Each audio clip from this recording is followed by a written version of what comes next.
So one of my parents said that it's like I have pots burning on every burner on the stove, and as soon as I take one pot off, I go ahead and add another pot back on.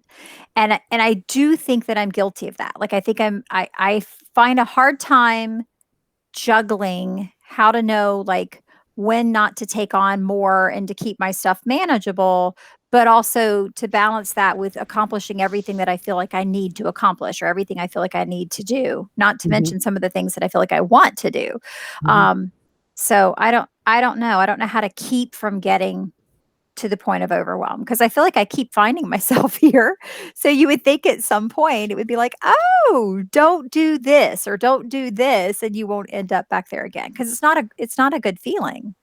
No, no, but I think in a lot of ways, we as a society have glorified this. I mean, everybody, if you call somebody up and say, "Hey, how are you?" and they're like, "I'm good. I have all the time in the world. I'm Yeah. just sitting around reading a book. I, don't know what I'm going to do later." There's kind of almost a,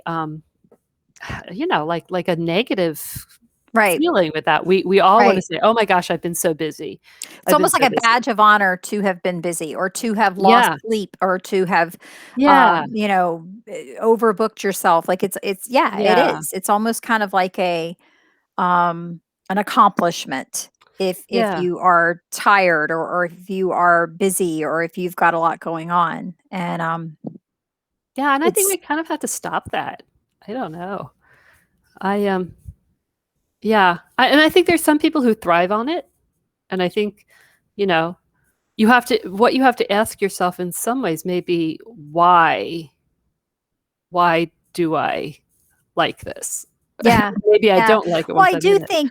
I do think part of it is the adrenaline, the Yeah, part of it is it is. the trying to get everything done. Um, I know too, like I feel a sense of accomplishment when I feel like I'm doing what I'm supposed to be doing. Right. And so I feel like sometimes there's so many things that I'm supposed to be doing that I'm not sure which one to start on. And so then I do something that I'm not supposed to be doing. Yeah. Um, and I feel like if I took on less and if I factored in time to do those things that I'm quote unquote not supposed to be doing, like just sitting, you know what I mean? Or just reading a magazine or reading a book or something, Hmm. um, then I might not feel so much overwhelm. So Yeah. Yeah. And I think taking things in chunks is helpful. I read a book on the advice of one of my good author friends, Sylvie Fox, said like when Sylvie says, "I read this book and it was helpful," I am immediately like on my phone going, yeah. "Read this book or I've ordered it already." And so the 12-week year was something that she had recommended to me, and it really has made a difference that The 12-week the year. 12-week year. So Okay, so instead of tell us a little bit about that. Okay, so the idea is that we generally plan businesses. When I say we, businesses plan in a year, whether it's a fiscal year or a calendar year or whatever, and you see that at the end of the year they're scrambling to do a bunch of stuff. You know, how many times do you see in December people are like, "Oh, I gotta get the payroll, gotta get the tax stuff, Right, blah blah blah blah, all right. this stuff they have to do," and so his idea, and I can't remember the author's name, but it's on Amazon and it's a good book. Um, uh, his idea was that break the year down into 12 weeks and not necessarily the quarters that are prescribed. You know, like it is a quarter of a year, 12 weeks is, right? Yes. Three. No, no, no. Yes, yes, No. it is. No? Okay. Well, 4 Well, times 12 would be 48. So it's not like an okay. So even it's not, quarter, no, it's not but an even quarter. So that requires mathing, and I'm not going to math. Anyway, but it's you can set it up the way you like it. Like for me, I try to take 2, maybe 3 weeks off between 12-week years. Sometimes not as much. Sometimes it's just a week, depending. But I look at it like, okay, my next 12-week year starts on June 1st. right. Okay. Right. And because that, for me, it's after Memorial Day, it's a new month. And so everything that I have on my Kanban board right now is for my next 12-week year. Yeah. Oh, it's actually June 7th. Oh, even better. Look at that. I have a whole other week I didn't You know. have a week I have off. a week off, right? And it goes to August 30th. So I look at that 12 weeks and I say, this is what I can accomplish. This is what I must accomplish. This is what I can accomplish. This is what I could, Right. maybe Right. if I want to accomplish. And then I have it's on my Kanban board in different colors of Post-its.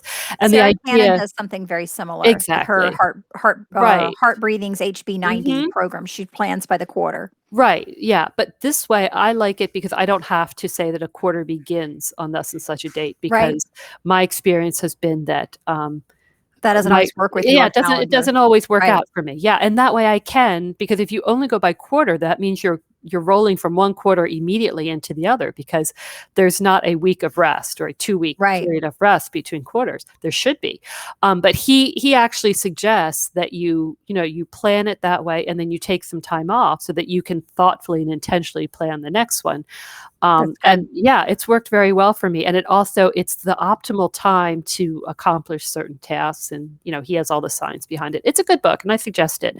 Um, so yeah, so my next 12 weeks is planned to start on the 7th. And I have found that does alleviate some overwhelm for me, because I can look at it and go, oh, well, that's not on it, so no, I don't have to do it. Or, gosh, I forgot to put this on. It really has to be done. Um, I find yeah, that I do well. Like I love Sarah Cannon's planning yeah, system that she does, which is similar. It's a 90-day. right. I do very well when I first set that up. And when I first Mhm, set that up, I'm following it. I'm using the Kanban board. I'm using the planner. I'm doing all those things and I feel productive and I feel like I have a handle on it and it's great. Same with a lot of the things that I learned in Becca Syme's Strength Finders class. mhm, It's, when I structure my day that way and when I use timers like Pomodoro and when I do those things, it's amazing how when you do the things that experts suggest that you do, they work. I find that if something happens that kind of like spins me off of that or something mhm, happens where I kind of like um I don't know if something happens with one of my sons or something happens with my husband's company or something happens with one of my dogs or something happens where something breaks in the house. Like if something happens, mhm. rather than me just kind of like adjusting the schedule and getting right back in, I tend to be like, "Up, that's blown," and then I'm not on it anymore, and then I spiral out of control and I get overwhelmed. And I Yeah, find the hardest time getting myself back on the program, getting myself back to doing it. And it's so yeah, ridiculous to me, even like saying this out loud to you. I know that it works when I do it and mhm. I know how to do it. So why on earth would I choose to be stressed and overwhelmed and just not use the tools that I paid someone else to teach me to manage it? What Yeah. do you think it is about? I'm not going to say me specifically because I don't want your critique, I'm but not what do you think going it is to. about certain personality types, let's say, or people that you know what you need to be doing and you just don't do it? Well, I think there's such a thing as self-sabotage, we do No, sometimes wait, are for you our talking to me personally or you're talking I'm to me? talking to the world at large. I'm not talking to, as I start taking notes. No. Um, I do think, I mean, we all do it in one area of our life or the other. We have a budget, and even though we know that our clothing budget is only $30, we go out and spend 300 because it's such a great deal and it's such a great Right, sale. right. Or Or we healthy eating, I was like we going to know say what we need healthy to be eating. eating, Yeah, right? And yeah. yet, there's that chocolate cake, and we might never come back to this restaurant again, and they Right, might stop making. exactly. It's a Somebody special might occasion or That's yeah, right. Somebody might lose the recipe, and I'd never get a chance to have it again.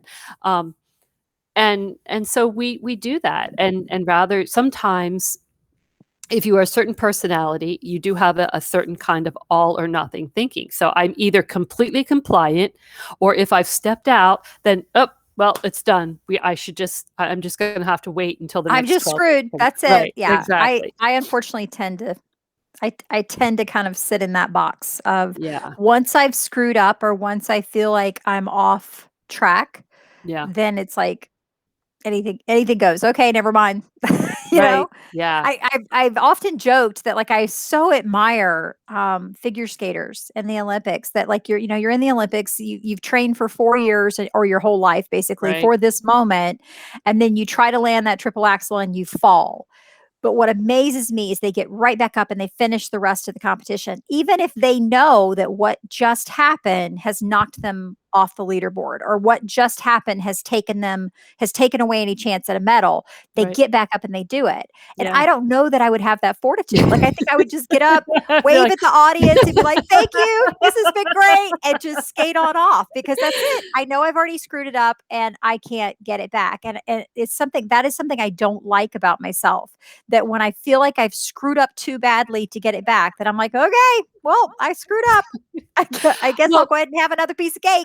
Like, so, yeah, well, maybe I maybe hate the that. whole figure skater thing is a good analogy for you, and maybe it's the idea of being intentional about going, okay, it's okay. This day doesn't have to define this week or this month or this year or my life, Right, and that right, is, and I think that's one of the reasons I like doing the 12 weeks uh, instead of defined quarters, because it does give me a little wiggle room to not be like, well, I've messed this up. Now I have to wait until, now I have to wait until until June. I have to wait till Yeah, January 1st, or I have to wait until right, whatever, because I right, can just get right back on it and know that it's okay. And I've done the same thing where I've been like, well, I was supposed to start this exercise program, this meditation program, this book, whatever, on Monday, and somebody says, "Hey, um, I don't know if you're up for it, but let's go to the beach and let's eat this and let's do this on Monday." And I could say, "No, I'm sorry, I already had a plan to start a diet, right. do whatever on this day." But I really do feel like we need to say yes in our lives to the good things too. Right. So, you know, See, my issue, rather than saying, "Yes, I'll just start on Tuesday," I go, mhm, "Yes, I guess I'll have to wait till next Monday." right, and So, that is something, and I think, and you kind of have this in your life too, but since Clint has been off, we don't have a traditional schedule, right, because right.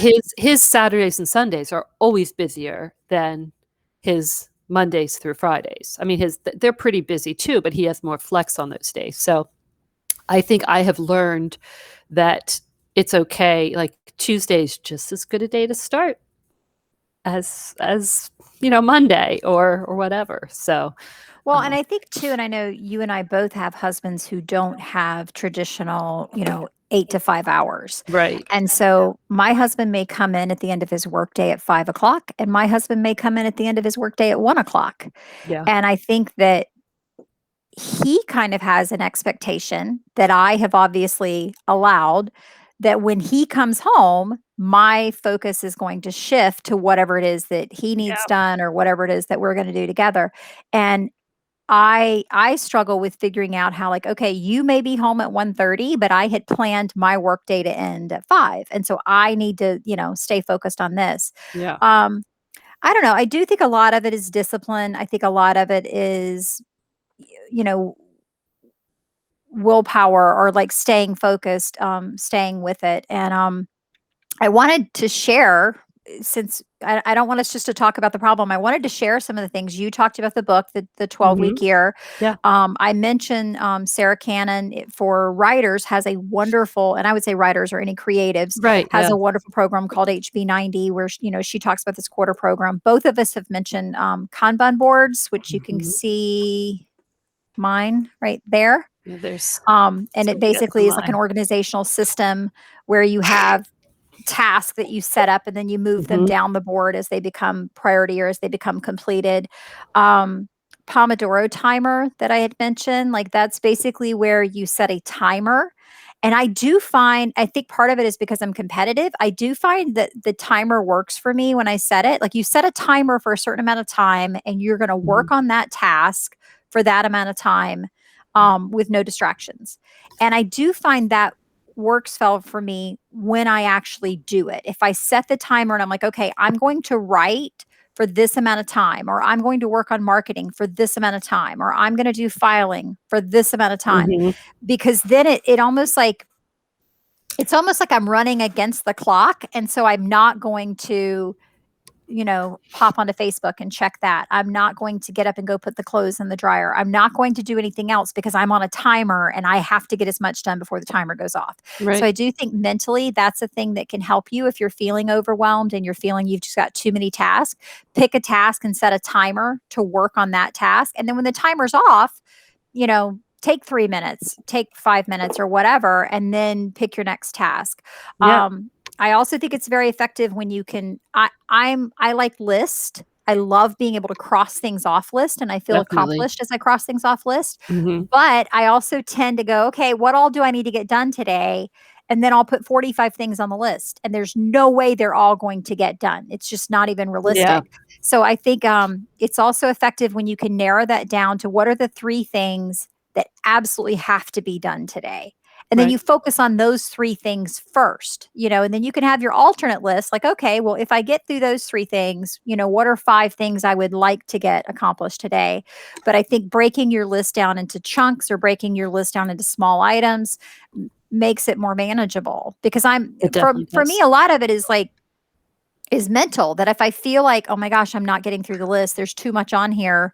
And then that's when I tend to start like not doing anything, or I tend to start kind of looking for procrastination because I feel Right. overwhelmed by the list. So keeping the list manageable is good. Definitely, and, we had Mel Jolly, who's a life coach and the Becoming Future You, Right. guru, and one of the things that she does is called, like, easy wins, quick wins, like, to set yourself a goal that you know is definitely accomplishable in your Achievable. Yeah. day, right, and achievable, that's an even better word than accomplishable. And then so that you get through the day, you get that kind of adrenaline spike and that sense of accomplishment, like, "Oh, I did this."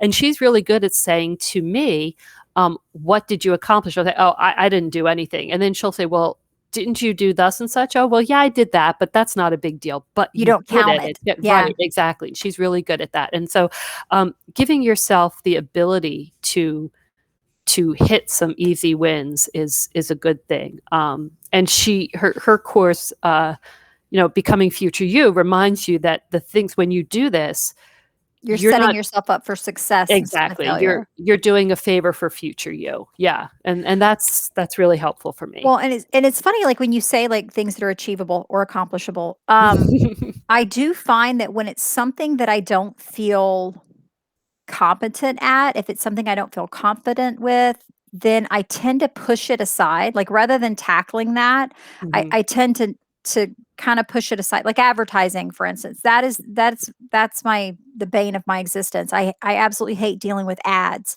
And it's a necessary component of running a business, but I hate that part of it. So I Mhm. think that rather than going ahead and tackling it and getting it done, I tend to put it off. Mhm. And then I feel guilty that I've put it off, and I feel like I'm behind the 8 ball because I haven't done it, and I don't feel comfortable doing it, and so it kind of snowballs. And so I think sometimes, yes, pick those things that are achievable or accomplishable in order to give yourself that boost of confidence, or that boost of like, I got something done. But I think it also helps sometimes to pick something that you know is going to be a difficult task and get it done and out of the way, so that you're not dreading it, you're not constantly Mhm. anticipating it, you're not like almost like procrastinating and attempting it, because then it kind of snowballs and gets bigger than it's supposed to be. Yeah, I think that's definitely true, and there's two other things that came to me while you were talking. One is that I often find myself, um, like, eh, not like kind of surprising myself. If I put something on the calendar that I know I have to do that I dread, I will do everything to avoid, actually sitting down and doing it. But if I just kind of like slip it Spring it in on for the day, yourself. yeah, kind of spring it on myself and not make a big deal about it. Just like, well, I'm just going to start by doing this. Like last or a couple weekends ago, it was taxes. I really was like, I just have to sit down and do it. And I kept thinking, well, I'm going to do it thus day, I'm thus day. And so then I found myself on a Saturday, I finished doing something and I just kind of slowly eased into it. And all of a sudden I'm like, oh, I'm in the middle of it. And I finished it. And yourself had no idea that it Right, was exactly. happening. Myself was like, hey, how did I get here? No, but I didn't say to everybody, okay, taxes are going to be done this morning. Leave me alone or whatever. I Right. just kind of slipped into it. And once it was done, I felt so Such good. a I was weight, like a yeah, new woman. lifted, Yeah. yeah.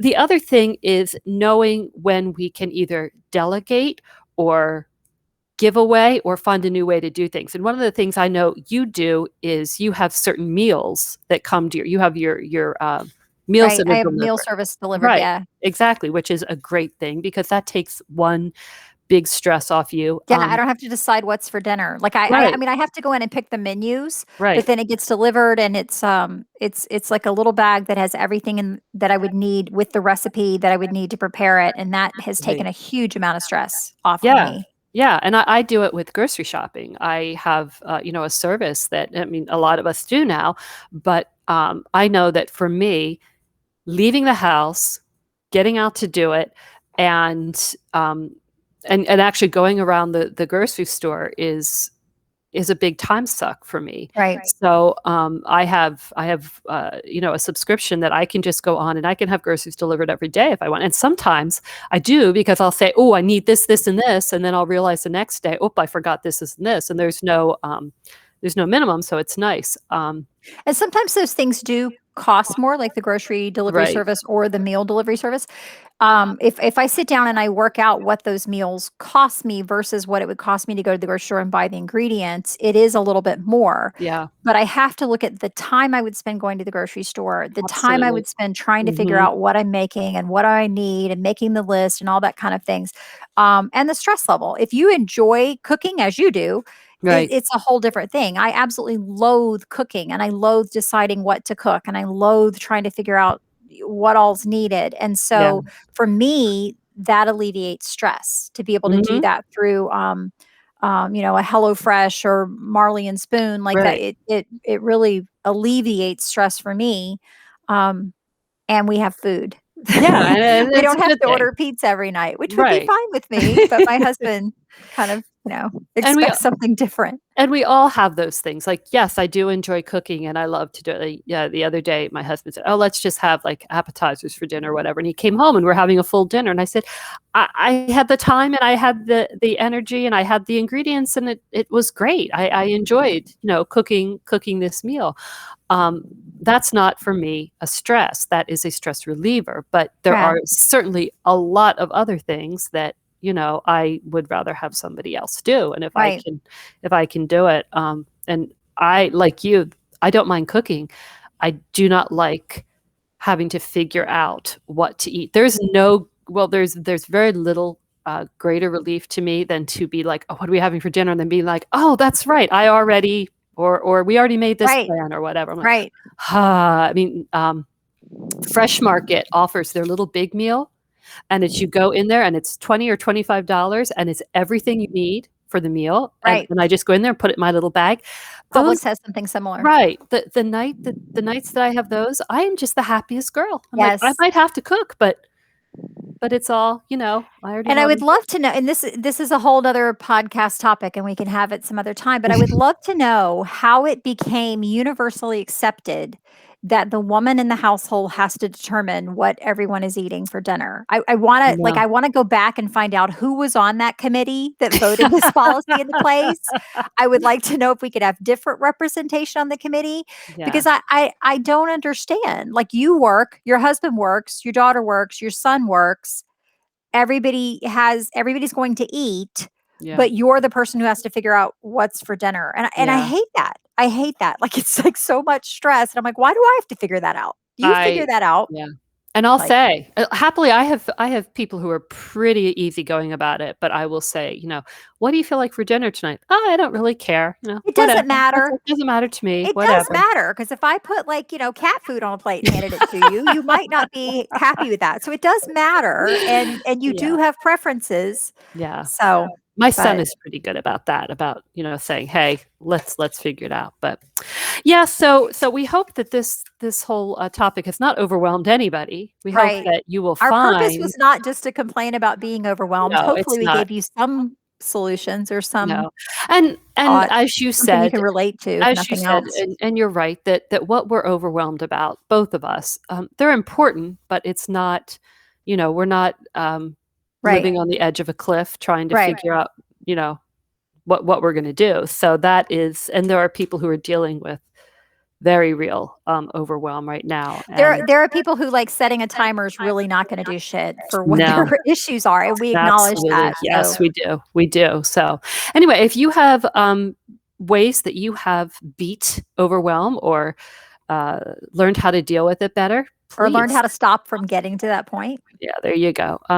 Comment on our Facebook page, which is an open dialogue, or you can email us at An open dialogue 1@gmail.com. right. And this may be part 2 of our overwhelm thing, depending on, because we're a little overwhelmed today with our podcasting service. So Our technical yeah, difficulties today were a little overwhelming. so this might be part 2. We'll have to see. If you're watching it in one part, then you know that we overcame it. So Right. if it's You know part that we 2, figured it out, and there you if you're go. watching this in 2 parts, we still figured it out, That's but right. It's yeah, it's a bonus. It's what we yeah. call a bonus. So anyway, Either way, and we appreciate you joining us. that's right. You can find us on social media. You can find me at tawdrakandle.com and on Facebook and on Twitter every now and again, on Instagram, definitely. Hey, and I'm also on TikTok. Oh my gosh. I know. And you can find Violet.